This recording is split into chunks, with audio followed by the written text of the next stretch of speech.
Number two. Number two is called, hey, you got $1 I can borrow. There will come certain points in your life when you're not going to have enough money in your pocket to pay for certain big ticket items. The three most common examples are a car, a house, and what you're doing right now, paying for college. Many times people don't have enough money to pay for those items up front, so they look to borrow. If you're going to borrow for any of those items, they're called term-based loans. And you need to understand what a term-based loan is. A term-based loan has a beginning, and most importantly, it has an end.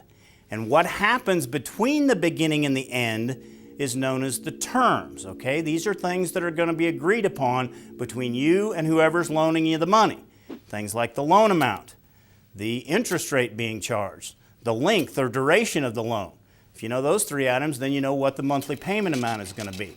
All of these things are going to be agreed upon between you and the lender so that when you get to the end of a term-based loan, you own the car, you own the house, or you no longer owe the student loan companies any money.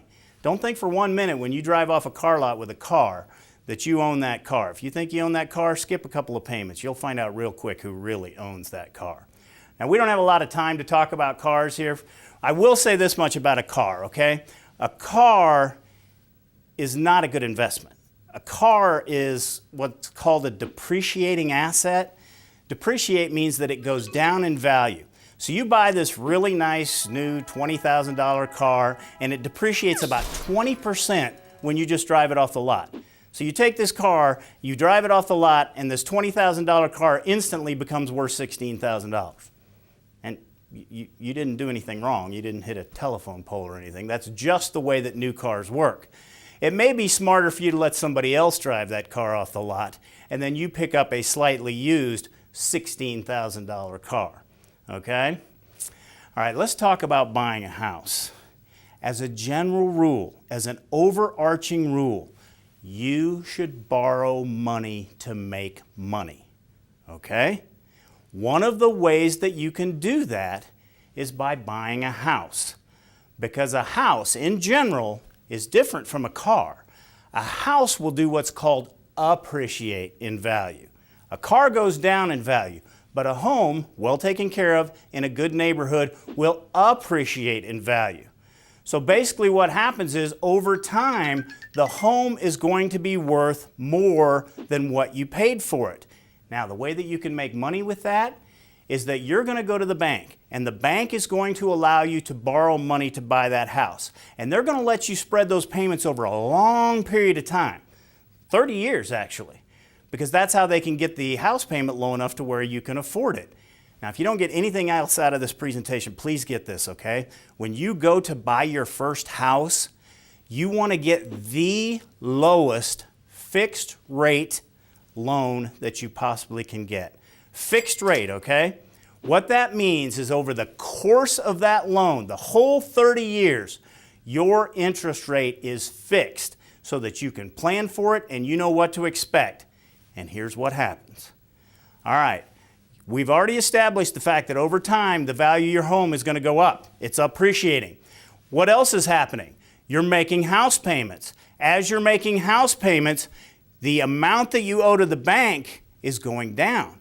So now you've got a gap here. It's getting worth more and you're owing less. That gap between those two is called equity.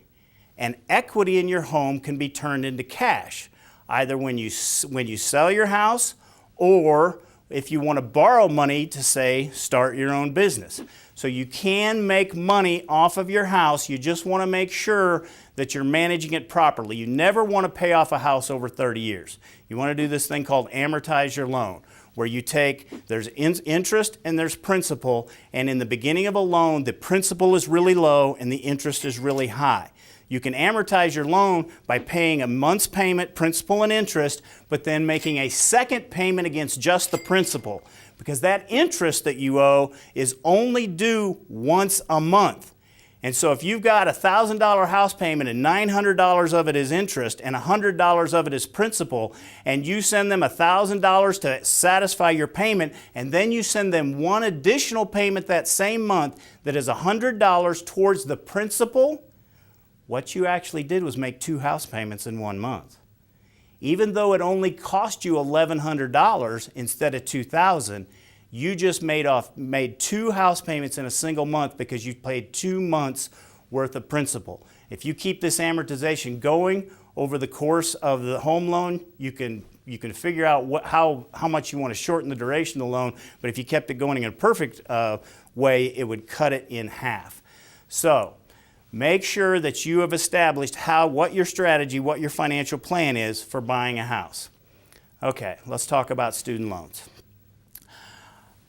Here at the University of Oklahoma, we give out about $250 million worth of financial aid every year. That's $250 million that we're pushing out to you guys to help you pay for college. All right?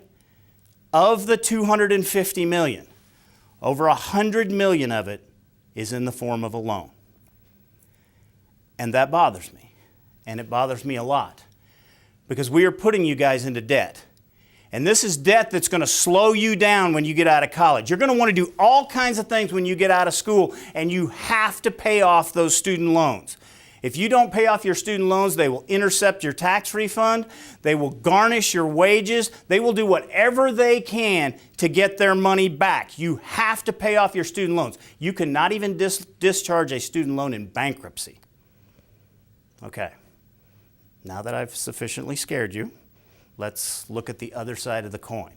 And this is the reason that I can sleep at night, is that I understand the end game, which is really irrelevant. It's you that needs to understand the end game, okay? And the end game is this. You all need to set goals. That's a huge part of your financial plan. You have to set goals, and you're all different. You're all going to have wildly different goals. But each one of you has to have this goal in common. And the goal is to graduate from college, because it means a lot. And I'm not talking about mommy and daddy being proud of you. That's nice, that's good. I'm talking about money. This comes from the Census Bureau. What they found was that students who get a high school diploma and then go straight into the workforce, on average earn about $25,000 a year, while students who go on to college and graduate with a 4-year bachelor's degree earn about $50,000 a year. That's a $25,000 a year spread between a high school graduate and a college graduate. You take $25,000 and you multiply that out over the course of a 40-year working career. Guys, that's $1 million. That's what you're playing for here. That's why you're sitting in these seats trying to get that degree, for the opportunity to bring $1 million more into your financial situation. Don't borrow to play. Don't take out student loans to have some elevated lifestyle when you're in college, but use the money for what it's there for, to pay for the things that you need to include your college education to get that degree and make your dreams come true.